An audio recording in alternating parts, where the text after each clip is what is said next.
Hey guys, Jason Khalipa here. Just want to spend a minute talking to you about the new Concept 2 SkiErg. This is the second generation. There was one before that was actually gray. The handles were a little bit different.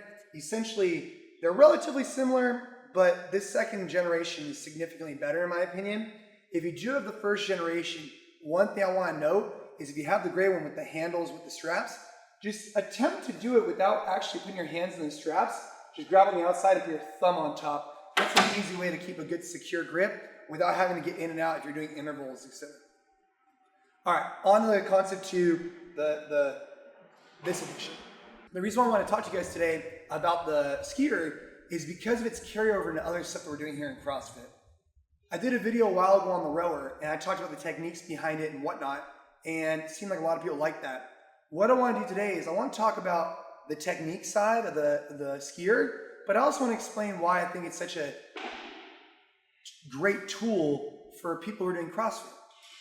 The carryover from this piece of cardiovascular equipment into other things we do in CrossFit, I think is substantial.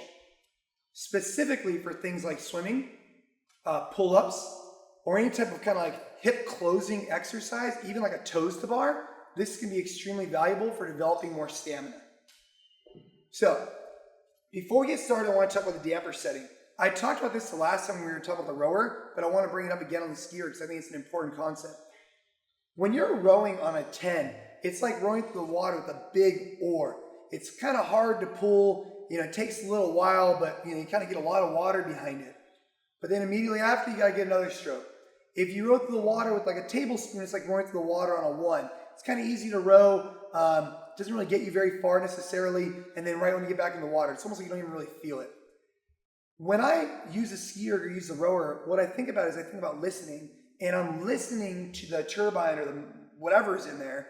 I listen to it go up and go back down again. So I want you to take a second to listen to what this sounds like when you're at a 10.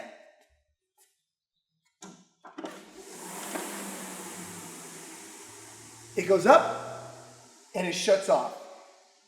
If I were to take another rep right now, it would basically be like me doing this from a standstill, almost like I'm just starting from scratch again.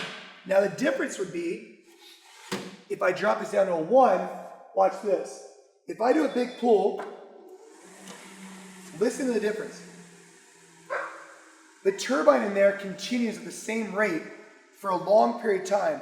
So when I go to hit this again, even though I wait at the same time, I don't actually get any tension until about right here.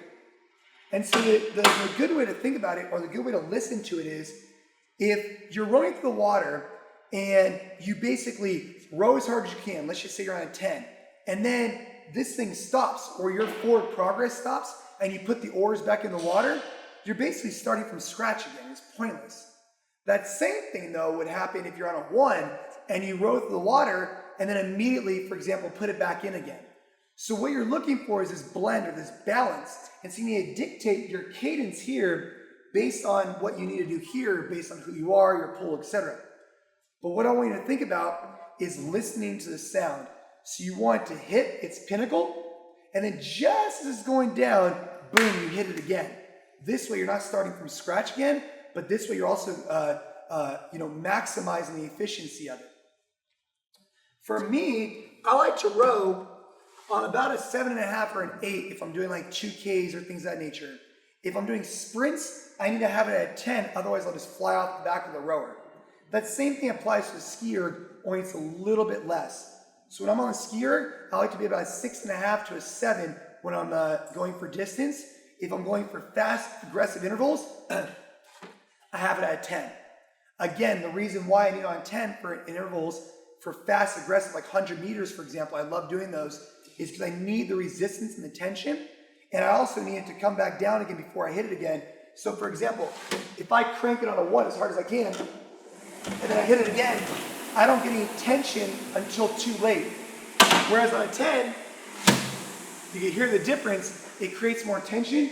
So as I come down, boom, I drive, I get tension again from the top. Assuming you understand the damper setting, it all goes back to listening to the sound. So what I'm gonna do right now is I'm gonna SkiErg the way that I SkiErg 1,000 meters, 2,000 meters, etc.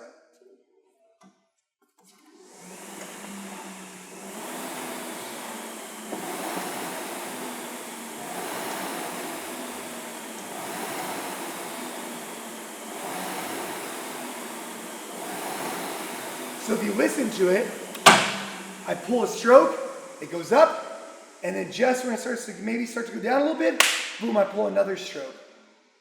I keep this steady rhythm so it keeps my heart rate low. I'm not out of rhythm, I'm not out of sync. Just like listening to like some type of music, I just keep a constant flow. If I'm doing fast intervals, like 100 meters, of course I'm not gonna do that. My cadence will be much higher. Let's talk about the technique side of the SkiErg. When you think about a SkiErg, it's really 3 parts. Part 1, you're in extension.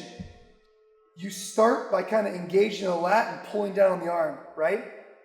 Part 2 is from here, your hip starts to engage, right? And then step 3, right, you're still coming down, down, down, down, down.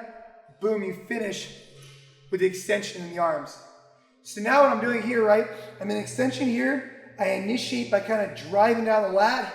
I then create some hip flexion right here. And then as I finish, I extend through this position here.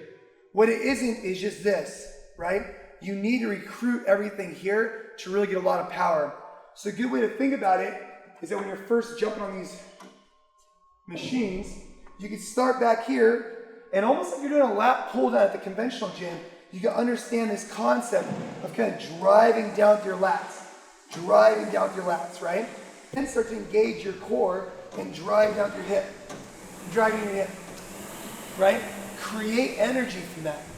Then you finish the arms.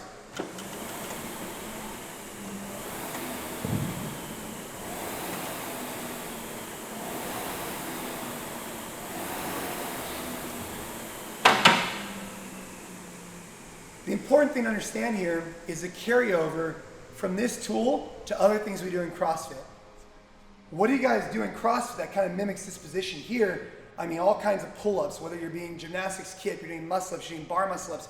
It's this position here, kind of this lat pull-down. Recruiting your abs, right? Toes the bar, very similar. And then obviously the extension position is just gonna build a lot of power. So this tool, in my opinion, very useful for developing not only cardiovascular, endurance, stamina, etc., but more importantly, it's carryover and other things to build stamina in the lat.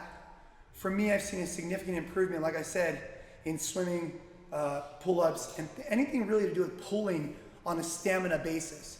1 or 2 is not really gonna help.